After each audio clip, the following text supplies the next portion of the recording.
नमस्कार, मैं हूं निशांत चतुर्वेदी। यूपी चुनाव पर हमारी इस खास पेशकश में आपका एक बार फिर स्वागत है। आज हम आपको कालीन नगरी भदोही ले चल रहे हैं। प्रधानमंत्री नरेंद्र मोदी के संसदीय क्षेत्र वाराणसी से सटा ये क्षेत्र कालीन उद्योग का हब है, लेकिन यहाँ की हालत खराब है। तो चलिए जानते हैं यहाँ के वोटरों के दिल में क्या है।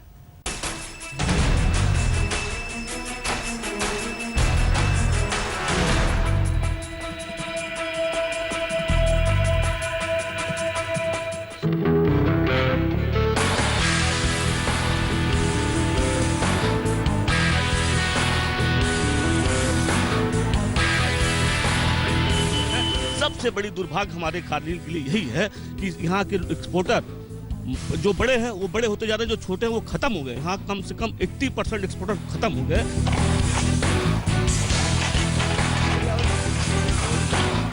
बिजली यहाँ आती नहीं, 6 घंटा 5 घंटा रहती है।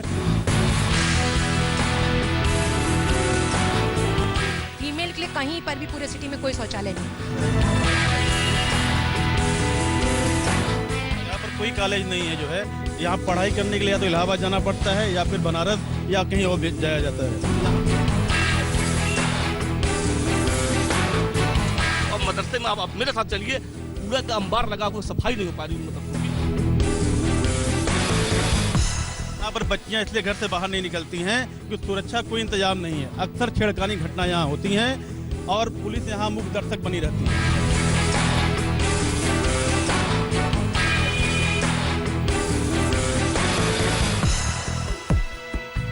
नमस्कार, आप देख रहे हैं आज तक, आपके साथ मैं हूं अंजना ओम कश्यप।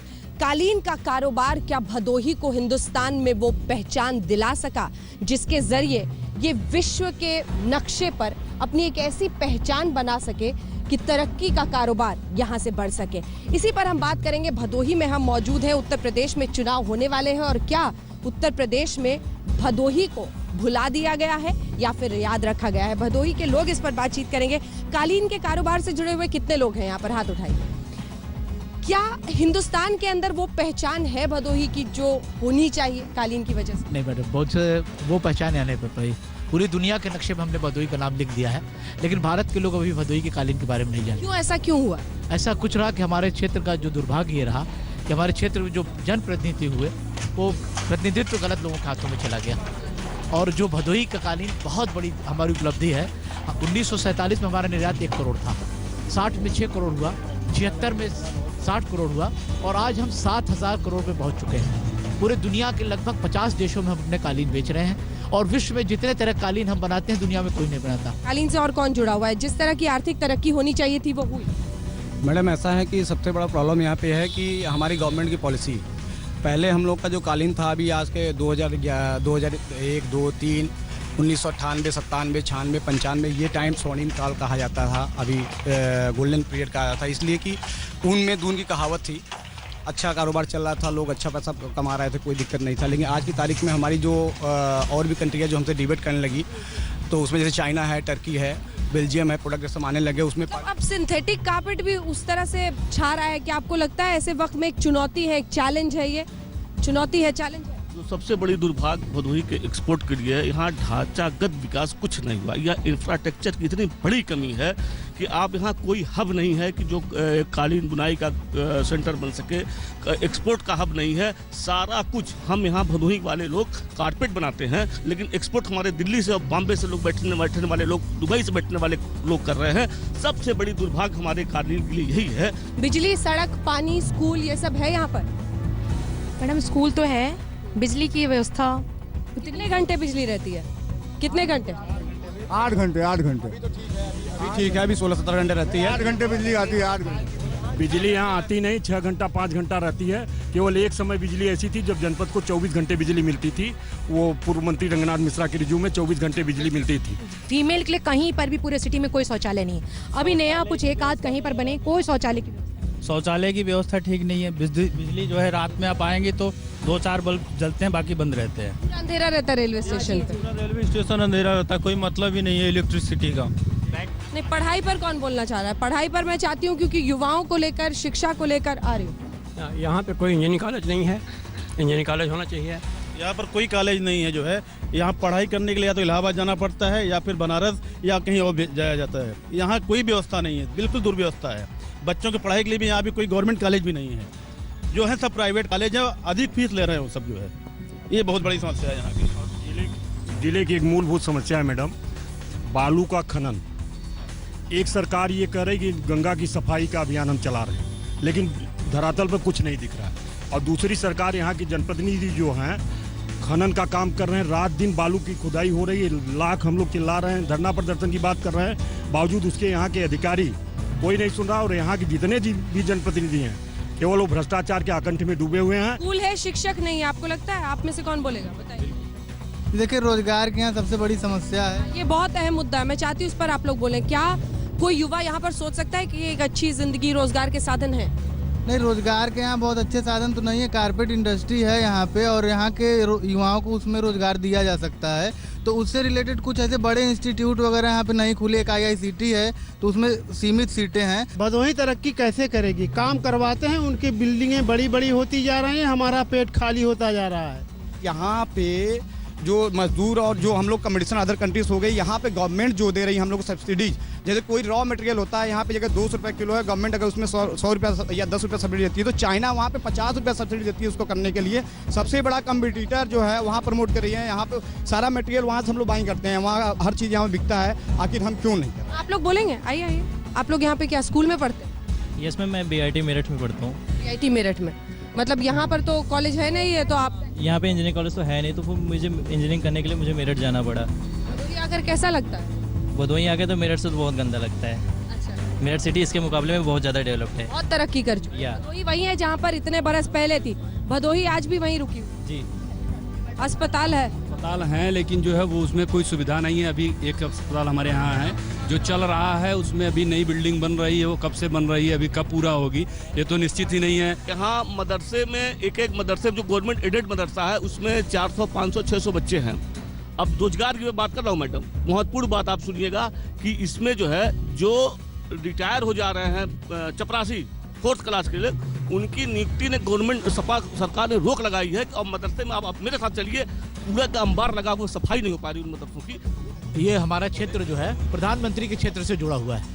आप जहाँ आई हैं, एक कंधिया फाटक पड़ा था, उसके बाद से उनका क्षेत्र शुरू हो जाता है। तो आज भदोही में SEZ भी पास हुआ था 2002 में, लेकिन राजनीतिक कारणों से कई हजार करोड़ प्रोजेक्ट था, उसको कुछ राजनीतिक दलों ने विरोध किया और उसको रोक दिया।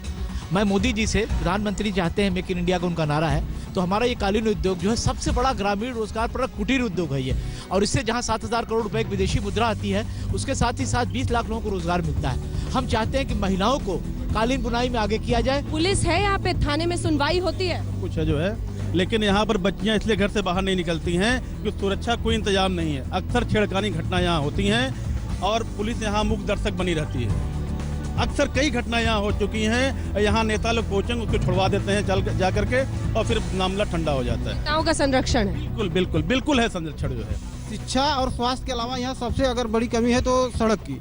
ऐसा कोई रोड नहीं है जहाँ से हम लोग घुटने भर पानी में ना आए, माने बारिश शुरू होते ही बदहाल हो जाते हैं। माने ऐसा कोई रोड नहीं है जहाँ से कि हम लोग सही सलामत आ जाएं। छींटा पड़ना निश्चित है। भदोही में कुछ ऐसी मोहल्लों में सड़कें हैं जहां से आप आई हैं, अगर उन मोहल्लों में अगर आप अपनी गाड़ी लेके चली जाएं तो पूरी की पूरी आपकी गाड़ी उन सड़कों में समा जाएगी। ये हालात हैं। और रही बात शिक्षा की, तो वाकई में शिक्षा का इतना बुरा स्तर भदोही में, जो ये बोर्ड दिखाई दे रहे हैं हमें कि ये लखनऊ और इलाहाबाद यूनिवर्सिटीज़ के बोर्ड यहाँ लगे। भदोही में ऐसी शिक्षा की तकनीक नहीं है। तो आप लोग भदोही के हो? आइए आइए आगे आइए। क्या करते हैं? मैं स्टूडेंट हूँ इलाहाबाद यूनिवर्सिटी से। इलाहाबाद, मतलब आप भी भदोही में नहीं पढ़ सके, आपको भी यहाँ से जाना पड़ा दूर। यहाँ पे कुछ नहीं है शिक्षा के नाम। यहाँ पे कुछ नहीं है। यहाँ पे अगर पहले तो जो है क्या कहते हैं, कॉन्वेंट स्कूल भी नहीं है, ना ही कोई बेसिक जो है एजुकेशन भी कंप्लीट कर सके। लोग अपने बच्चों को जो है या तो बनारस में भेजते हैं या तो इलाहाबाद भेजते हैं।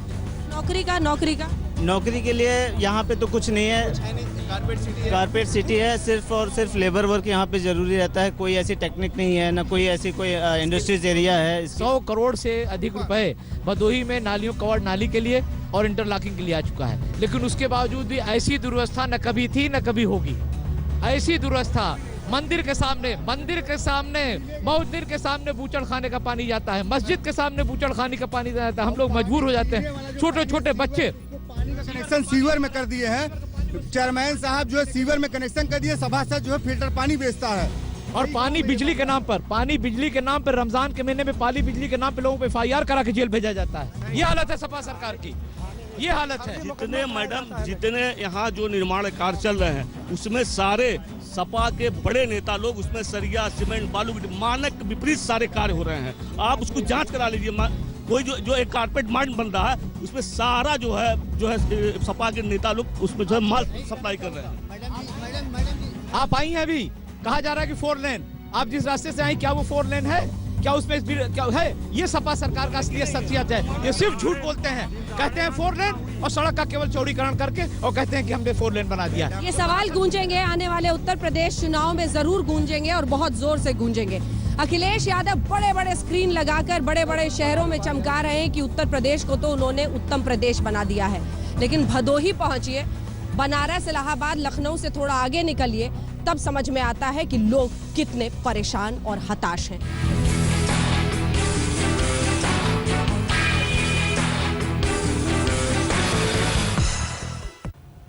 ब्रेक के बाद आपको बताएंगे कि भदोही के लोग अखिलेश सरकार से क्या मांग कर रहे हैं।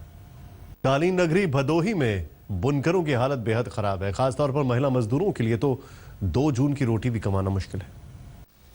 कालीन का कारोबार और वो जहां से शुरुआत होती है, एक तरह से धागे बनकर आते हैं, उनको इस तरह से सुलझाया जाता है। वहीं पर हम मौजूद हैं, महिलाएं यहाँ पर काम करती हैं। ये क्या कर रही हैं, यहाँ पहले बताइए। कालीन के काम कर रहे हैं। धागों को ऐसे बनाती हैं। लगभग कितनी मजदूरी एक दिन की मिलती है आपको? एक दिन का मजदूरी हम लोग जितना कैले या अपने परवाही 150 ऐसे कैले जज जाए थे। कभी 50 कभी 100। हाँ, अच्छा काती रहता तो 100 रुपया का हो जाता, नहीं कमाई का होता है 10-20 का हो जाता है। कालीन के कारोबार में महिलाओं की भूमिका, धागों को इस तरह से यहाँ पर सुलझाया जाता है जिसके बाद कालीन की बुनाई होती है। ये लगभग कितना कमा लेती हैं आप दिन में? अरे कभी 50 का हो जाता है, कभी 20 का हो जाता है। मतलब जितने घंटे काम किया उतना? हाँ, वही हिसाब से होता है। कालीन का जो पूरा ये बिजनेस है, इसमें आपको लगता है और कुछ किया जाना चाहिए? अखिलेश यादव कौन है पता है? नहीं दीदी, हमें नहीं। अखिलेश यादव और सरकार, उत्तर प्रदेश में जो सरकार है वो पता है? आई तो पता है कि तो पता है। कुछ और होना चाहिए इस बिजनेस में कि आप लोग और पैसा मिले, बच्चों को रोजगार मिले, ये सब कुछ होना चाहिए। हाँ दीदी, तो हो चाहे हो चाहे ये है कि जैसे रोजगार लागे चाहे गदेलन के नहीं भाई, और रोजी रोजगार में बढ़ती और हो हमारे सबके और बढ़े तो और सब बढ़िया ही रहे। का कहिए अब आलिशान कालीन जो आपके ड्राइंग रूम में या फिर 5 स्टार होटल्स में आप देखते हैं, उसके पीछे की कहानी कुछ इसी तरह से। यहीं पर बुनाई होती है। एक दिन में कितना कर लेते हो आप? कितने कालीन बना? 200-250, बस इससे ऊपर नहीं होता है।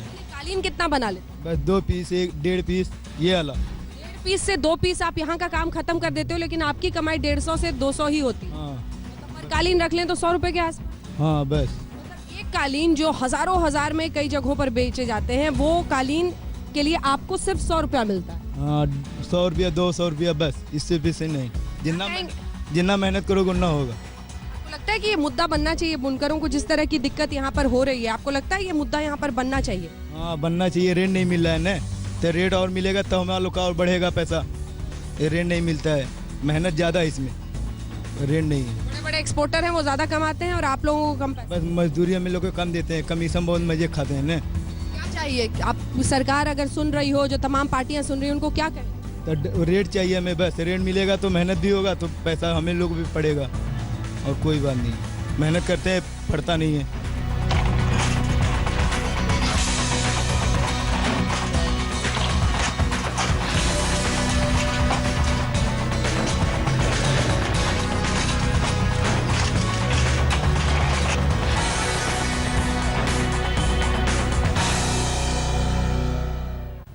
वक्त एक ब्रेक का, आप कहीं मत जाइए, देखते रहिए आज तक।